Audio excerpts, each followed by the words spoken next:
Selamat pagi jemaat Tuhan yang terkasih dalam Kristus. Tuhan beserta dengan kamu. Saya gembira apabila mereka berkata kepada saya, "Hai, marilah kita menyanyi kepada Tuhan." Allah itu roh. Kemudian kepada Allah Bapa, Anak, dan Roh Kudus. Haleluya, Kristus telah bangkit. Mari bersama-sama kita doa untuk kesucian. Ya Allah yang Maha Kuasa, semua hati manusia terbuka di hadapan Tuhan. Semua keinginannya diketahui oleh-Mu, dan daripadamu tiada rahasia yang tersembunyi. Sucikanlah niat hati kami dengan ilham Roh Kudus-Mu, supaya kami boleh mengasihi-Mu dengan sempurna dan memuliakan nama-Mu yang kudus dengan selayaknya. Melalui Yesus Kristus Tuhan kami. Amin. Mari kita bersama-sama menaikkan pujian bagi Tuhan Allah kita. Haleluya. Mari kita terus memuji dan memuliakan Allah kita, karena perbuatannya ajaib bagi kita. Haleluya.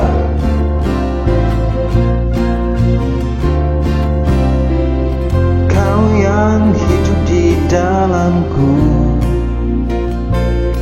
menjadikanku lebih dari pemenang. Seluruh bumi tinggikan nama-Mu, menyatakan kebesaran-Mu dan keagungan-Mu. Yesus Tuhanku pemenang, Raja segala raja. Perbuatan-Mu ajaib dan perkasa. Kaulah Tuhanku yang hebat, kuasa iblis dikalahkan, surga bumi bersorak. Yesus Tuhanku pemenang, Raja segala raja. Perbuatan-Mu ajaib dan perkasa. Kaulah Tuhanku yang hebat, kuasa iblis dikalahkan, surga bumi bersorak. Kuasa iblis dikalahkan, surga bumi bersorak. Kuasa iblis dikalahkan, surga bumi bersorak.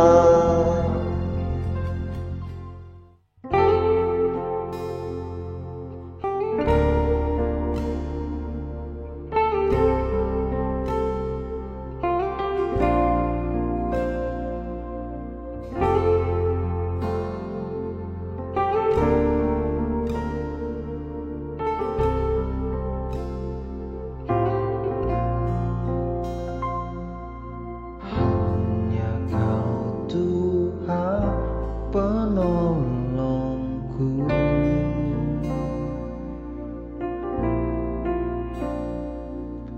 yang selalu setia bersamaku.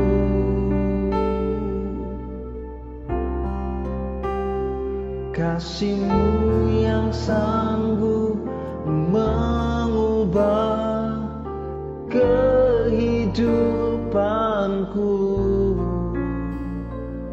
sungguh ku berserah,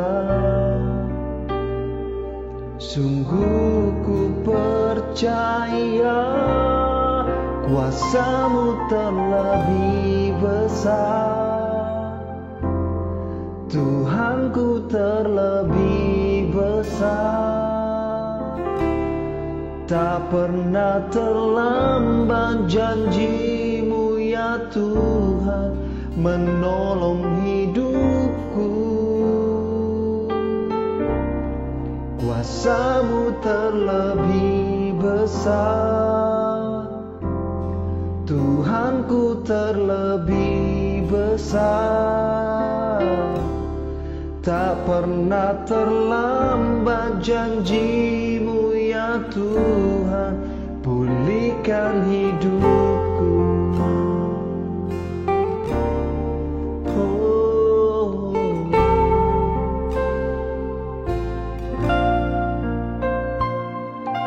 Hanya Kau Tuhan penolongku,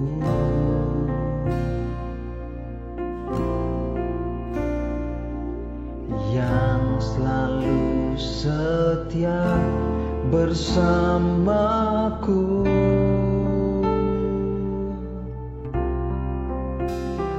Kasih-Mu yang sanggup mengubah kehidupanku, sungguh ku berserah, sungguh ku percaya kuasa-Mu terlebih besar, Tuhanku terlebih besar.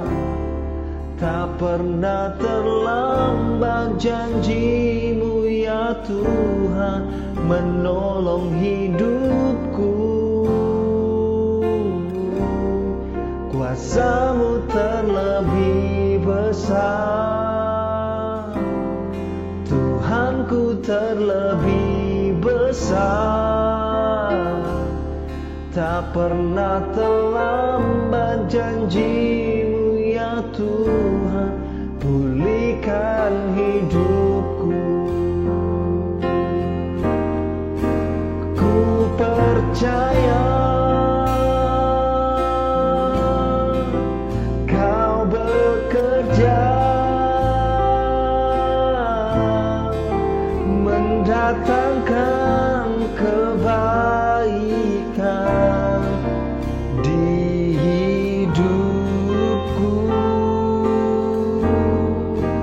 Ku percaya Kau bekerja mendatangkan kebaikan, mendatangkan kebaikan.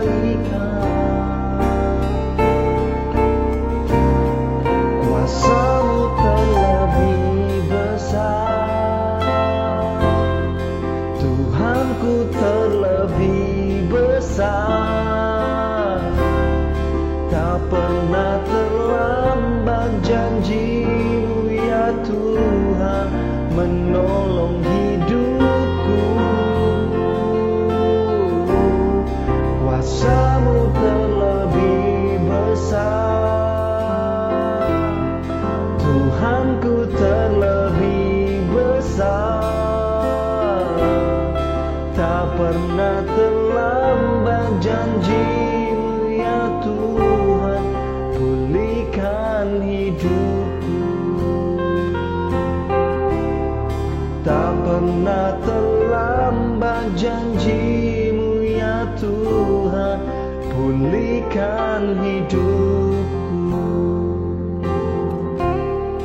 Tak pernah terlambat janji-Mu ya Tuhan, pulihkan hidupku.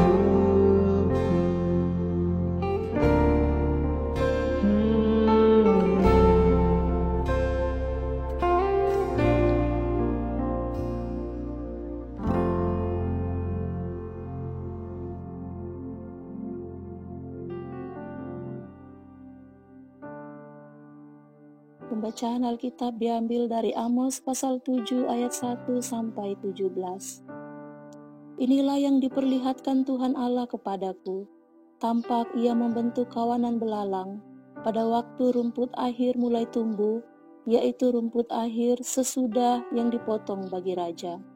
Ketika belalang mulai menghabisi tumbuh-tumbuhan di tanah, berkatalah aku, Tuhan Allah, berikanlah kiranya pengampunan.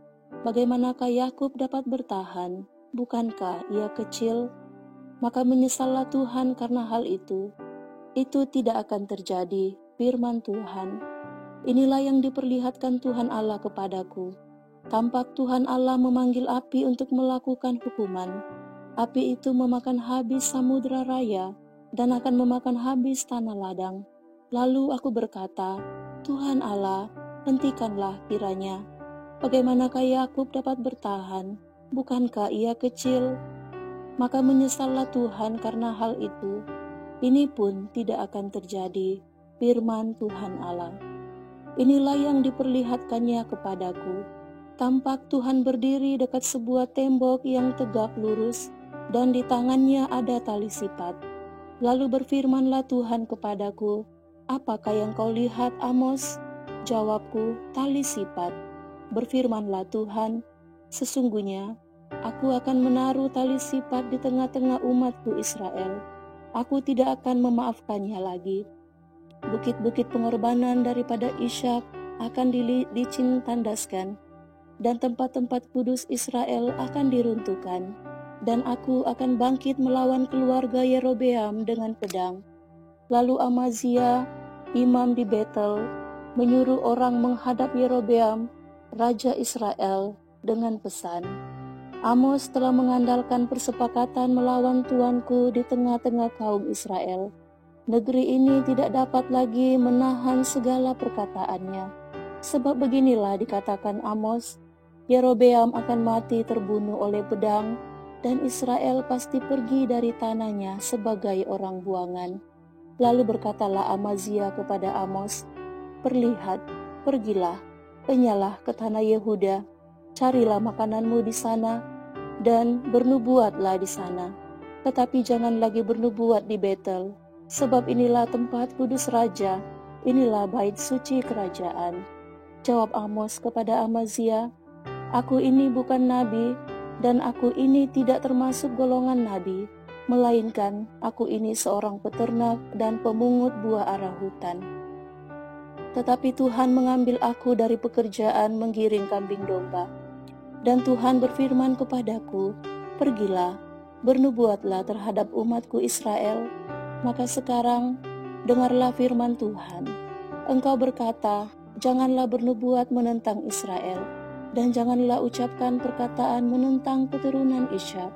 Sebab itu beginilah firman Tuhan, istrimu akan bersundal di kota, dan anak-anakmu laki-laki dan perempuan akan tewas oleh pedang. Tanahmu akan dibagi-bagikan dengan memakai tali pengukur. Engkau sendiri akan mati di tanah yang najis, dan Israel pasti pergi dari tanahnya sebagai orang buangan. Demikianlah firman Tuhan.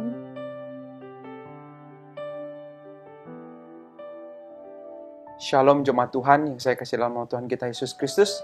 Mari sama-sama kita merendahkan hati di hadapan Tuhan untuk mendengarkan firman-Nya. Mari sama-sama kita berdoa.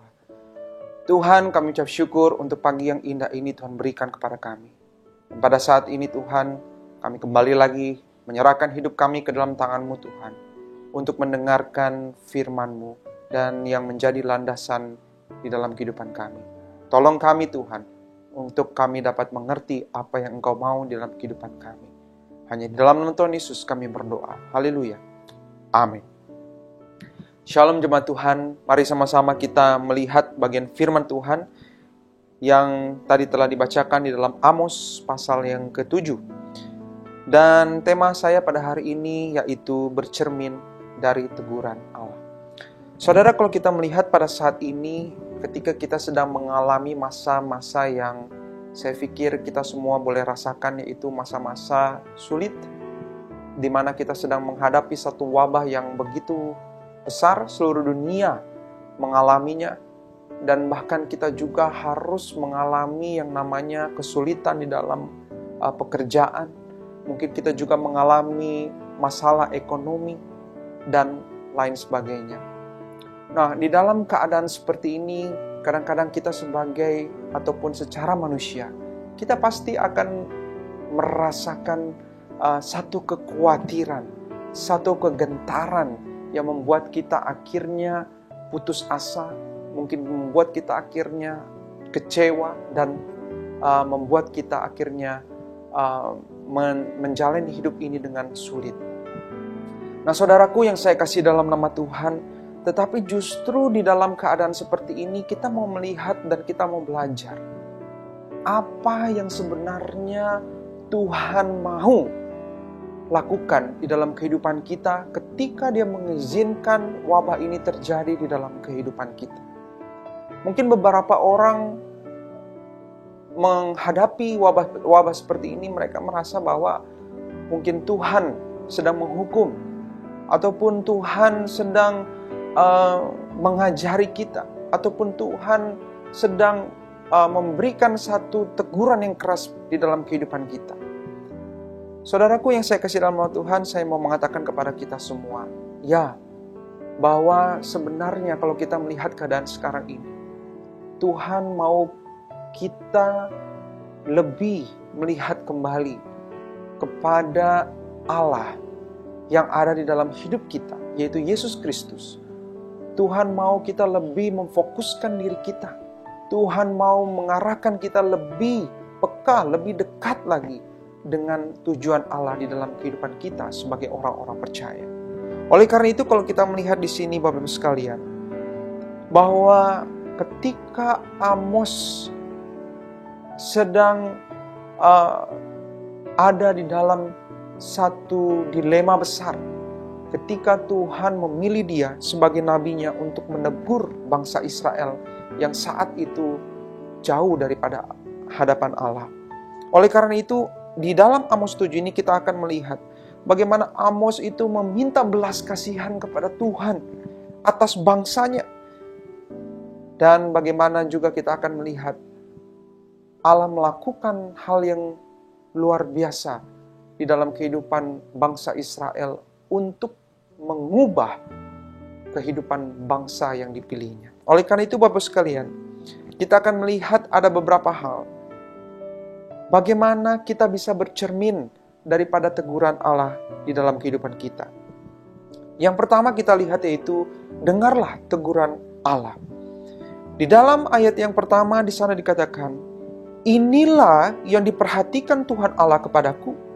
Tampak ia membentuk kawanan belalang pada waktu rumput akhir mulai tumbuh, yaitu rumput akhir sesudah yang dipotong bagi raja. Saudaraku yang saya kasih nama Tuhan, ketika bangsa Israel pada saat itu sudah jauh daripada Tuhan, maka muncullah penglihatan, muncullah satu teguran yang Tuhan berikan di dalam kehidupan bangsa Israel. Nah, teguran ini dimunculkan di dalam penglihatan yang dilihat oleh Amos pada saat itu. Penglihatan yang pertama yang dilihat Amos di sini adalah tampaklah ia membentuk kawanan belalang. Saudara, yang pertama ini adalah belalang. Di ayat yang pertama dikatakan bahwa Allah membentuk kawanan belalang. Saudara, mengapa selalu muncul belalang saat penghukuman Tuhan? Saudara ketahui belalang itu bukanlah binatang yang besar, bukan binatang yang kuat atau binatang yang ganas seperti binatang yang lainnya. Namun binatang kecil ini dipakai Allah untuk menyatakan satu murka kepada orang-orang yang tidak mengikuti perintahnya. Kalau kita melihat Bapak Ibu sekalian, semenjak tulah belalang pertama yang dicatat di dalam 10 tulah Musa, sampai di zaman Yoel dan sampai saat ini, serangan belalang itu telah menjadi satu kengerian tersendiri buat manusia. Kalau kita melihat bahwa kehancuran yang terjadi ketika belalang-belalang ini menyerang, itu menimbulkan satu kerusakan yang begitu dahsyat dan sanggup membuat manusia itu mati kelaparan.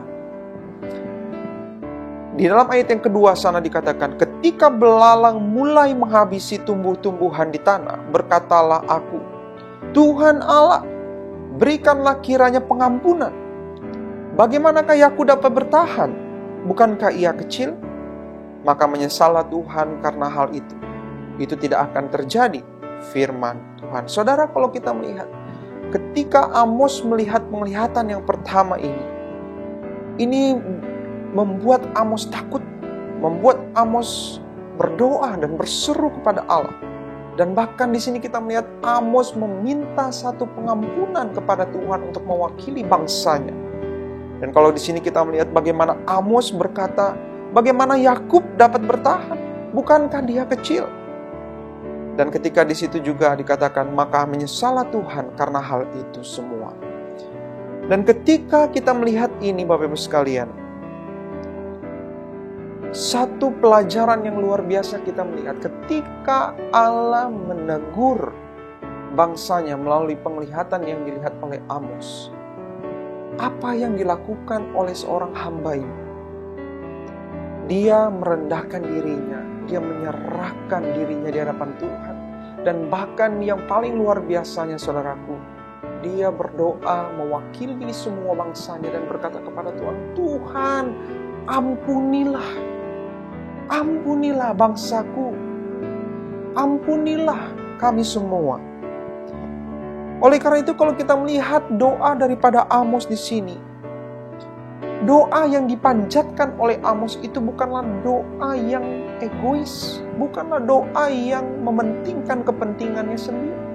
Tapi justru Amos berdoa kepada Tuhan, itu adalah doa yang mencangkup kepentingan bersama, kepentingan orang lain.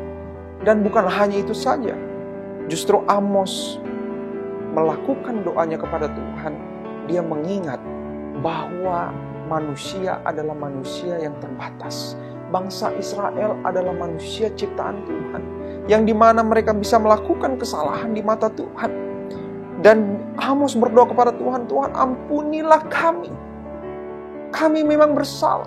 Di dalam doa Amos ini kita boleh melihat bahwa sebenarnya kita disadarkan bahwa kita sebagai umat manusia ini adalah umat yang berdosa.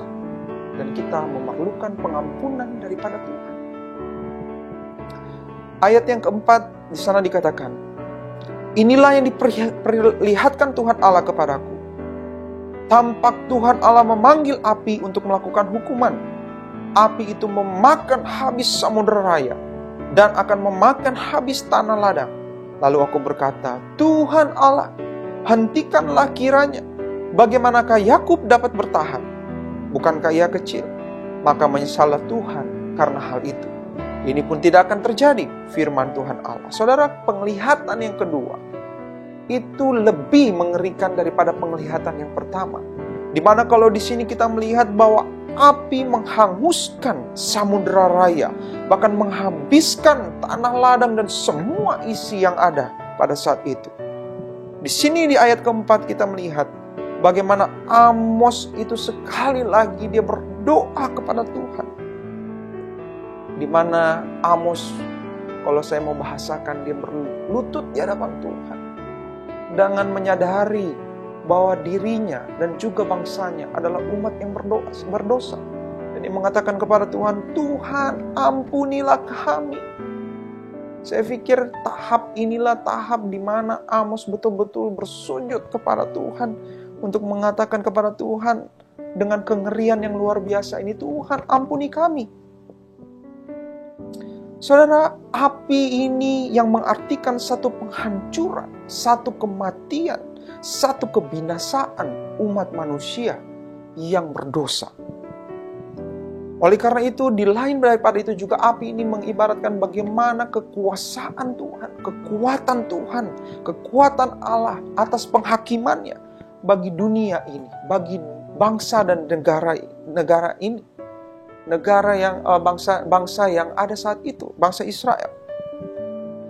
Dan kalau saya bisa membayangkan sekalian, apa yang dipikirkan Amos pada saat itu, ketika Allah mau menghancurkan bangsanya dengan penghakimannya yang begitu mengerikan, yang telah menghancurkan kota Sodom dan Gomora, yang memusnahkan bangsa Israel juga, maka segeralah di situ Amos bersujud, berlutut kepada Tuhan, dan sekali lagi dia berkata, Tuhan, ampunilah kami. Bagaimana Yakub akan bertahan?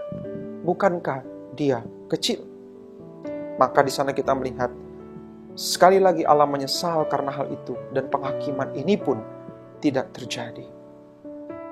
Nah, saudaraku yang saya kasih dalam nama Tuhan, kita melihat di dalam hal penghakiman ini, hal Allah seringkali kita melihat di sini, sepertinya seolah-olah dia menunda dengan apa yang akan dia lakukan dengan penghukumannya kepada bangsanya. Tetapi di sini juga kita melihat bahwa sebenarnya Allah begitu mengasihi kita. Kita jahat, kita berdosa. Kadang-kadang kita melawan perintah Allah. Dan seharusnya kita langsung dibinasakan. Seharusnya kita langsung dihancurkan. Tetapi Tuhan masih mengasihi bangsanya. Begitu juga dengan kita hari ini, Bapak Ibu sekalian. Tuhan masih mengasihi kita. Bahkan Tuhan masih memberikan kesempatan kita untuk bertobat dan kembali kepada jalannya. Begitu besar kasih Allah di dalam kehidupan kita. Ayat yang ke-7, 8 dan 9 di sana katakan, inilah yang diperintahkannya kepadaku. Tampak Tuhan berdiri dekat sebuah tembok yang tegak lurus dan di tangannya ada tali sipat. Lalu berfirmanlah Tuhan kepadaku, apakah yang kau lihat, Amos? Jawabku, tali sipat. Berfirmanlah Tuhan, sesungguhnya aku akan menaruh tali sipat di tengah-tengah umatku Israel. Aku tidak akan memaafkannya lagi. Bukit-bukit pengorbanan daripada Ishak akan dilicin tandaskan, dan tempat-tempat kudus Israel akan diruntuhkan, dan aku akan bangkit melawan keluarga Yerobeam dengan pedang. Saudara, kalau kita melihat penglihatan yang ketiga ini berisi akan hal di mana Allah memperlihatkan dirinya kepada Amos. Kalau kita lihat di sini bahwa tampak Tuhan berdiri dekat sebuah tembok yang tegak lurus dan di tangannya ada tali sipat. Saudara, tali sipat ini adalah semacam timbangan yang tegak lurus yang di bawahnya diberi pemberat sehingga akan menghasilkan garis tegak lurus vertikal untuk melihat mana yang berat, mana yang ringan. Dan kalau kita lihat gambaran Allah berdiri tegak, berdiri di dekat sebuah tembok, yaitu tembok yang dimana ini mengartikan Allah sedang melihat hati dari bangsa Israel, melihat kerohanian daripada bangsa Israel. Apakah sesuai dengan apa yang Tuhan mau di dalam kehidupan mereka? Saudara, kalau kita melihat ini bangsa Israel, Allah melalui anugerahnya telah memanggil dan memilih bangsa Israel dan diberikan satu hukuman atau satu hukum untuk ditaati dan dilakukan. Tapi ternyata kalau kita melihat dari perjalanan bangsa Israel, mereka mengecewakan.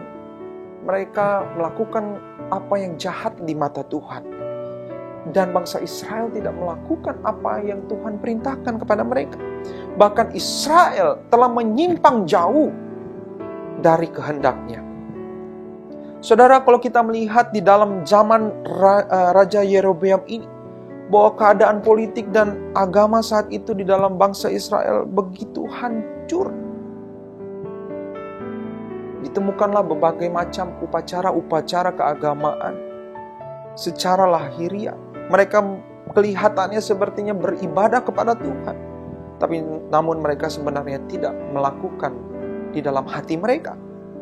Di bibir mereka melakukan hukum Allah, namun hati mereka itu penuh dengan perzinahan. Tempat ibadah telah dijadikan tempat satu perzinahan. Dan kalau kita melihat di sini bahwa para imam itu lebih condong kepada berhala yang mereka buat. Saudara, di dalam kekuasaan Raja Yerobeam ini, Israel memang mengalami satu kejayaan yang luar biasa. Tapi justru di balik kejayaannya mereka, bangsa Israel jauh daripada Tuhan.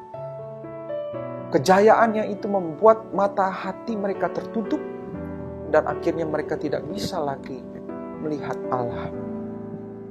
Saudara yang saya kasih dalam nama Tuhan, kalau kita melihat penglihatan pertama dan kedua Amos berdoa kepada Tuhan untuk meminta pengampunan. Tapi di penglihatan yang ketiga ini, saya rasa Amos hanya mungkin ini yang saya bahasakan dalam pikiran saya. Mungkin Amos sudah berkata, Tuhan, saya tidak bisa berkata apa-apa. Inilah yang terjadi, Tuhan.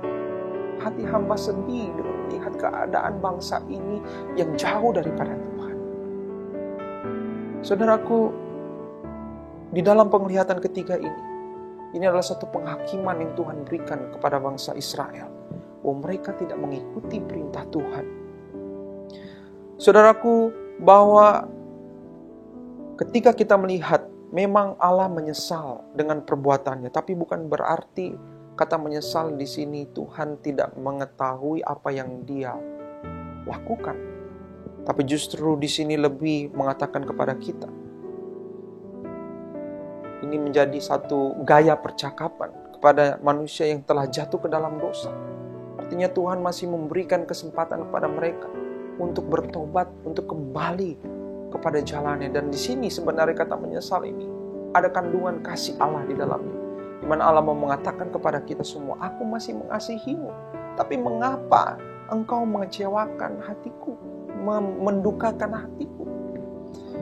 Saudara, dari ketiga penglihatan ini kita boleh melihat dan belajar bahwa Allah sebenarnya sedang menegur bangsanya untuk kembali dan bertobat kepada jalan yang telah diberikan Allah kepada manusia. Manusia masih egois dan merasa bahwa dirinya tidak memerlukan Tuhan. Tapi hari ini kita belajar. Pada saat ini kita belajar bahwa melalui apa yang kita alami dengan wabah corona sekarang ini sedang merabak di Indonesia juga. Kita belajar bahwa Tuhan sebenarnya sedang mengarahkan kita kepada satu tujuan yang jelas, kepada satu arah yang jelas, di mana yang kejelasan ini adalah Yesus Kristus sebagai fokus utama kita. Tuhan di sini mengajarkan kepada kita melalui Amos bahwa sebenarnya menjadi tujuan utama bukanlah perayaan-perayaan yang besar, bukanlah satu ritual-ritual agama yang besar, tapi justru yang menjadi fokus bagi kita semua, bagi orang-orang percaya adalah Yesus. Bagaimana hati kita boleh segenap hati kita, segenap jiwa kita sungguh-sungguh mengasihi Tuhan. Dan inilah kesempatan kita untuk melihat kembali, untuk boleh melihat kembali, bercermin kembali dari teguran Allah, dari firman Allah, di mana kita boleh bertobat, berbalik kepada jalan yang diberikan oleh Tuhan. Saudara, marilah saya mengajak kepada kita semua. Ayo kita bertobat dan kembali kepada jalannya. Saya yakin dan percaya, ketika kita bertobat dan kembali kepada jalannya, kita berdoa sungguh-sungguh kepada Tuhan, ampuni saya, ampuni kami Tuhan, ampuni bangsa kami Tuhan. Maka saya yakin dan percaya bahwa Tuhan akan memulihkan kehidupan kita, memulihkan bangsa kita, memulihkan negara kita. Itu yang pertama, saudara. Lalu poin yang kedua yang terakhir, ketika kita bercermin dari teguran Allah, apa yang harus kita lakukan? Yaitu kita harus melakukan perintah Allah. Di dalam ayat yang ke-10 kita lihat, di sana dikatakan lalu Amazia, imam di Betel, menyuruh orang menghadap Yerobeam, raja Israel, dengan pesan, Amos telah mengadakan persepakatan melawan Tuanku di tengah-tengah kaum Israel. Negeri ini tidak dapat lagi menahan segala perkataannya. Saudara, kalau kita lihat di dalam ayat yang ke-10 ini, ayat 10 ini mengatakan bahwa Amazia adalah seorang imam di Betel. Kalau kita melihat dari latar belakang sejarahnya, bahwa Betel ini adalah tempat pertemuan antara Allah dan bangsa Israel untuk mengadakan satu ibadah dan persembahan yang harum kepada Tuhan. Namun di sini saudaraku, Yerobeam telah mengotori tempat tersebut dengan cara apa? Mendirikan patung anak lembu emas dan memperkerjakan imam untuk melayani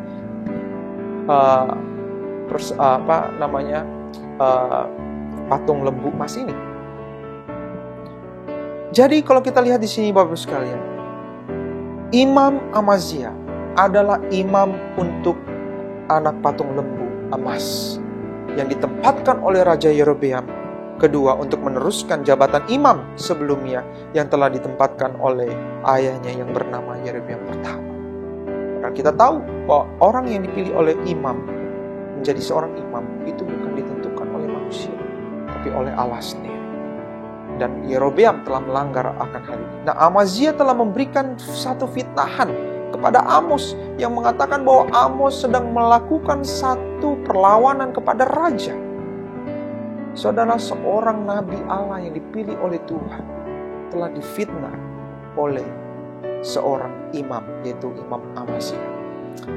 Ayat 11, ketika Amos difitnah oleh mereka, apa yang dikatakan oleh Amos di ayat yang 11, 12, dan 13? Sebab beginilah dikatakan Amos, Yerobeam akan mati terbunuh oleh pedang, dan Israel pasti pergi dari tanahnya sebagai orang buangan. Lalu berkatalah Amazia kepada Amos, lihat, pergilah, hanyalah ke tanah Yehuda. Carilah makananmu di sana dan bernubuatlah di sana. Tetapi jangan lagi bernubuat di Betel, sebab inilah tempat kudus Allah, ke tempat kudus raja. Inilah bait suci kerajaan. Saudara, kalau kita melihat ayat ini, Yerobeam sangat jahat dan juga Amazia terlebih-lebih. Tetapi apa yang dilakukan oleh Amos di sini itu adalah hal yang luar biasa. Amos tetap menjalankan tugas yang diperintahkan Allah untuk memberitakan satu teguran, satu hal yang menegur mereka untuk melihat kembali jalan Tuhan. Amos menegur Raja Yerobeam. Dikatakan di sana dia bernubuat bahwa Yerobeam akan mati terbunuh. Tapi nubuatan ini tidak diindahkan oleh mereka. Dan kalau kita melihat ketika di sepanjang sejarah sejak dari awal sampai sekarang, seorang pemberita pasti akan difitnah, selalu ditolak. Ditambah dengan kondisi kalau kita melihat pada saat itu bangsa Israel, ketika dia ada di dalam Raja Yerobeam kedua, memang pada saat itu puncak kejayaannya bangsa Israel. Tetapi disinilah justru kejatuhan mereka, di mana kekayaan itu membutakan mereka semua. Seorang imam harusnya membimbing bangsanya ke dalam jalan yang benar, tapi mereka telah dibutakan oleh kekayaan-kekayaan yang ada saat itu. Nah, saudaraku, kita bisa melihat di sini, ketika Amazia berkata kepada Amos, lihat, pergilah, nyalah ke tanah Yehuda. Carilah makananmu di sana dan bernubuatlah di sana. Saudara, kalau kita melihat di sini bahwa inilah isi hati seorang imam yang jahat. Dia melayani Tuhan tapi memiliki motivasi yang salah. Kesenangan, kekayaan dan lain sebagainya yang ada di dunia itu membutakan hati daripada imam tersebut. Saudara, Raja Yerobeam dan juga Imam Amazia telah mengotori rumah ibadah Tuhan dengan mendirikan satu berhala, yaitu anak patung lembu emas. Nah, ayat yang ke-14, 15, 16, sampai 17 sana dikatakan, jawab Amos kepada Amazia, aku ini bukan nabi, dan aku ini tidak termasuk golongan nabi, melainkan aku ini seorang peternak dan pemungut buah arah hutan. Tetapi Tuhan mengambil aku dari pekerjaan menggiring kambing domba, dan Tuhan berfirman kepadaku, pergilah, bernubuatlah terhadap umatku Israel. Maka sekarang dengarlah firman Tuhan. Engkau berkata, janganlah bernubuat menentang Israel, dan janganlah ucapkan perkataan menentang keturunan Ishak. Sebab itu beginilah firman Tuhan, istrimu akan bersundal di kota, dan anak-anakmu laki-laki dan perempuan akan tewas oleh pedang. Tanahmu akan dibagi-bagikan dengan memakai tali pengukur. Engkau sendiri akan mati di tanah yang najis, dan Israel pasti pergi dari tanahnya sebagai orang buangan. Saudaraku yang saya kasih dalam nama Tuhan, hamba Tuhan sejati ini tetap memberitakan firman-Nya. Dia tetap melakukan apa yang diperintahkan oleh Tuhan kepadanya. Saudaraku yang saya kasih di dalam nama Tuhan, hamba ini melakukan apa yang benar di hadapan Tuhan. Selain dia berdoa kepada Tuhan tentang pertobatan bangsanya, dia juga tidak lupa untuk terus mewartakan Injil, mewartakan perintah Allah di dalam kehidupannya, apa yang Tuhan perintahkan di dalam hidupnya. Saudaraku, inilah menjadi pelajaran penting bagi kita. Di masa-masa sekarang ini, janganlah kita lebih khawatir dengan kehidupan kita. Tapi ketika kita melihat keadaan ini, justru kita harus berlutut di hadapan Tuhan dan berdoa di hadapan Tuhan dan katakan, Tuhan, apa yang salah dengan diri kami? Apa yang salah dengan bangsa kami? Ampuni kami Tuhan. Ketika engkau sekarang memiliki satu kesalahan di dalam hidupmu, bertobatlah saudaraku. Dan katakan kepada Tuhan, Tuhan, aku bertobat. Aku mau kembali kepada jalan Tuhan. Dan setelah engkau bertobat, jangan lupa engkau melihat kembali apa yang Tuhan perintahkan di dalam hidupmu. Karena Tuhan tidak melihat apa yang kita lakukan. Kebaikan boleh banyak. Tapi kalau kita tidak percaya kepada Tuhan dan bertobat, kita tidak percaya sungguh-sungguh kepada Tuhan, maka itu adalah sia-sia di hadapan Tuhan. Saudaraku yang saya kasih dalam nama Tuhan, di dalam Amos 5 ayat yang 21 hingga ayat yang 22 di sana dikatakan, Aku membenci perayaanmu, aku membenci persembahanmu. Yang dituntut Tuhan adalah, adakah cinta Tuhan yang sesungguhnya di dalam hati? Saudara, menjadi pertanyaan besar bagi kita ketika kita bercermin dari teguran Allah. Pertanyaan satu yang saya melontarkan kepada kita semua, adakah cinta Tuhan yang sesungguhnya di dalam hati? Kalau engkau tidak mengasihi Tuhan dengan segenap hati, maka sia-sialah semua. Saudaraku yang saya kasih dalam Tuhan, saya mengajak kepada kita semua, ketika kita hari ini menghadapi wabah yang besar ini, jangan takut, jangan khawatir. Tapi justru saatnya kita berlutut di hadapan Tuhan dan katakan kepada Tuhan, ampuni kami, ampuni saya dengan segala kerendahan hati kita. Dan marilah kita berbalik kepada jalan yang benar. Amin. Demikian firman Tuhan bagi kita semua. Mari sama-sama kita berdoa. Tuhan, kami mengucap syukur untuk firman ini. Bila firman ini menyadarkan kepada kami semua untuk kembali kepada jalan. Tuhan lindungi kami, Tuhan lindungi semua jemaat yang ada di rumah. Dan Tuhan ampuni kami dengan kesalahan kami. Ampuni bangsa kami, ampuni negara kami, ampuni dunia ini Tuhan. Dan biarlah Tuhan, kami boleh kembali normal dan kami boleh melakukan kegiatan kami seperti semula. Terima kasih Tuhan. Hanya di dalam nama Tuhan Yesus kami berdoa. Haleluya. Amin. Tuhan Yesus memberkati. Mari bersama-sama kita mengakui iman kita dengan pengakuan iman Nisea. Saya percaya kepada satu Allah, Bapa yang Maha Kuasa, Pencipta langit dan bumi, segala yang kelihatan dan yang tidak kelihatan. Saya percaya kepada satu Tuhan, Yesus Kristus, Anak Allah yang tunggal, yang lahir dari Bapa sebelum ada segala zaman, Allah dari Allah, terang dari terang, Allah yang sejati dari Allah yang sejati, diperanakan dan bukan dibuat, sehakikat dengan Bapa, yang dengan perantaraannya segala sesuatu dibuat, yang telah turun dari sorga untuk kita manusia dan untuk keselamatan kita, dan menjadi daging oleh Roh Kudus dari anak darah Maria, dan menjadi manusia, yang disalibkan bagi kita di bawah pemerintahan Pontius Pilatus, menderita, mati, dan dikuburkan, yang bangkit pada hari ketiga sesuai dengan isi kitab-kitab, dan naik ke surga, yang duduk di sebelah kanan Bapa, dan akan datang kembali dengan kemuliaan untuk menghakimi orang yang hidup dan yang mati, yang kerajaannya takkan berakhir. Saya percaya kepada Roh Kudus yang menjadi Tuhan dan yang menghidupkan, yang datang dari Bapa dan Anak, yang bersama-sama dengan Bapa dan Anak disembah dan dipermuliakan, yang telah berfirman dengan perantaraan para nabi, Saya percaya kepada satu gereja yang kudus dan am dan rasuli. Saya mengakui satu baptisan untuk pengampunan dosa. Saya menantikan kebangkitan orang mati dan kehidupan di dunia yang akan datang. Amin. Sekali lagi saya mengucapkan shalom dan salam damai sejahtera untuk kita semua yang telah mengikuti ibadah Gereja Anglikan Indonesia untuk wilayah Kalimantan Timur dan Kalimantan Utara secara online. Buat Anda yang baru bergabung dengan kami, saya ucapkan selamat bergabung dan kiranya Tuhan Yesus memberkati. Di sini ada beberapa pengumuman yang ingin saya sampaikan. Yang pertama adalah mengenai persekutuan doa bersama gabungan.